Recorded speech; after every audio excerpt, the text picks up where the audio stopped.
Hello, trading has closed on the 14th of November, 2023. As always, we'll do our disclaimer, go over our calls, make some predictions. It's my trading plan for tomorrow, November 15th, 2023. Remember, I can be wrong, trade at your own risk. Also, I won't be able to watch the market in the morning. I have personal business.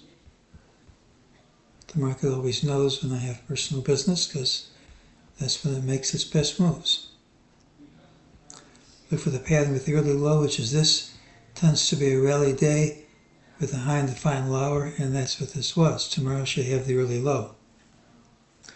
We get to cross two more old targets off the list from September, 44.55.80, 44.56.34. The only higher targets came in January of 2022, and they're in the 4,700s, so they're nowhere near. I've got 7 lower targets from this year. That's a bit more than I'd like. Doesn't mean we have to drop tomorrow. Doesn't mean we have to drop at all, but it tempers my enthusiasm to a certain extent. MEJT said this rally would stickably retrace, said this drop wouldn't stickably retrace. That's played out. We gapped up, hit a higher high, closed under all the highs. It's not a good pattern. What counts isn't this close, but tomorrow's open. We gap up, all that negativity goes away. Otherwise, that's a negative pattern, and regardless of how we close, we can't take this out fast, ideally by gapping over it. We should trade lower at some point during the day. This was a major breakout today. Here's the old TDST line, 43.7320. Here's one daily bar completely over the line. Here's a daily bar completely over this bar. That breaks through resistance. Any breakthrough has to be confirmed. We have to trade over today's close by 1 cent. We don't trade over the close by 1 cent, that breakout doesn't count. Otherwise, we've broken through resistance.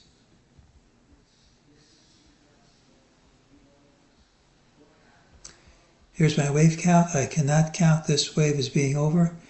It is equal to 50% exactly of this wave magenta 3.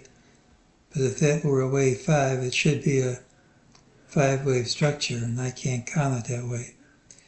You can do it if you fudge, but if you fudge, I just assume it's the wrong count. So I don't think that's over, but that doesn't require us to go up tomorrow.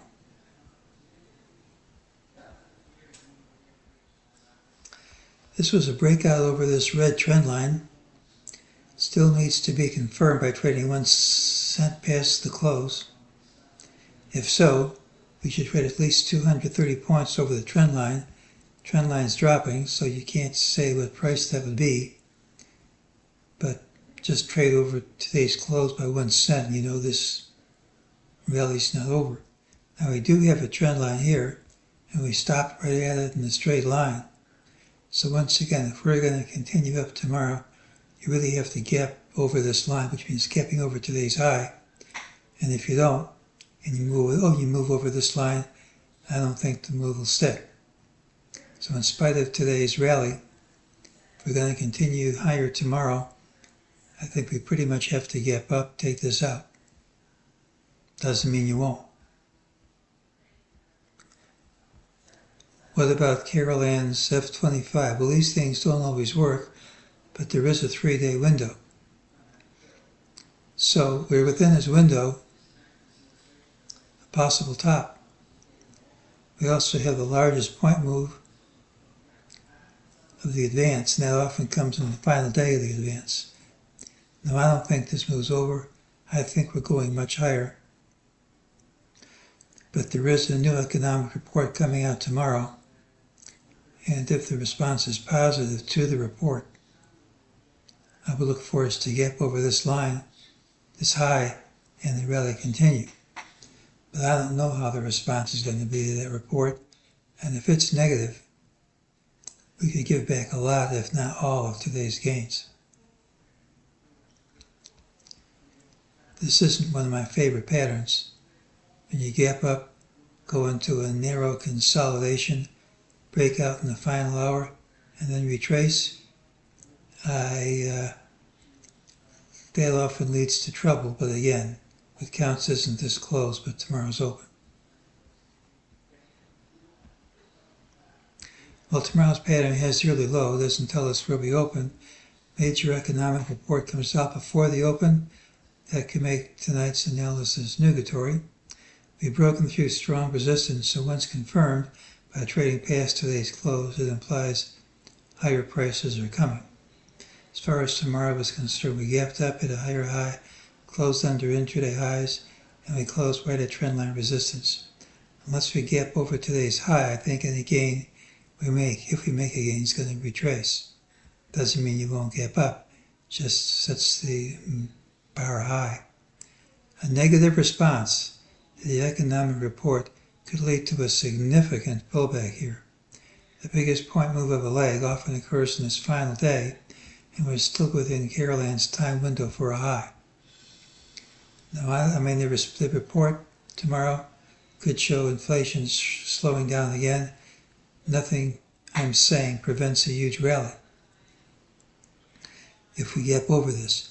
But if we don't gap over this, this is a rather tenuous advance because of where it stopped and because it had hours to make progress and couldn't do it.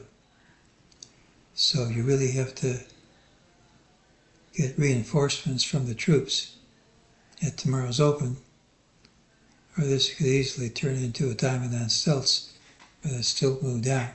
Not saying it will, just saying you need follow through. Whether you get follow through or not, I think we're going much higher though. So it's a pattern with the early low. I never predict responses to economic reports. We gap up here, the party continues. If the response is negative, there could be a major pullback. So we'll see how we open tomorrow.